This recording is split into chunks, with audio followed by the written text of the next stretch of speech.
მადლობა მინდა რომ მათ კი ბატონო ეხლა ცოტა ისეთი რაღაც ყველამ ძალიან კარგად ვიცით თქვენი დატვირთული გრაფიკიდან გამომდინარე რამდენად გექნებათ თავისუფალი დრო თუმცა თუ არის ხოლმე ასეთი აი როგორ ატარებთ ხოლმე ერთად დროს სად მიდიხართ თქვენი რამე ისეთი საყვარელი ადგილი თუ გაქვთ კონკრეტული და ასე შემდეგ ეს ყველაფერი ძალიან გვაინტერესებს და როგორ არის აი ადრე სანამ პოლიტიკაში ვიქნებოდი უფრო იყო შესაძლებლობა რომ გავსულიყავით და ასე შემდეგ მაგრამ ეხლა გადატვირთული ის გვაქვს ეხლა ცოტა ისეთი ნათქვამი მაგრამ გიწევს რა აქტიური იმაში ხარ ჩართული და რა თქმა უნდა ამიტომ იქ შეხვედრებია იქ კომიტეტია იქ სესია არის იქ მე ჟურნალისტებთან თქვენთან როცა თან ამავე დროს სპიკერიც ხარ და ნუ ესეთ თემა მაგრამ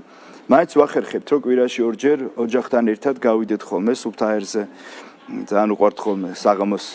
სეირნობა და ასე შემდეგ სკოლის შემდეგ და ამიტომ ვცდილობთ ხოლმე რომ ჩვენც ეს ჩვენი გრაფიკი მარიც მუშაობს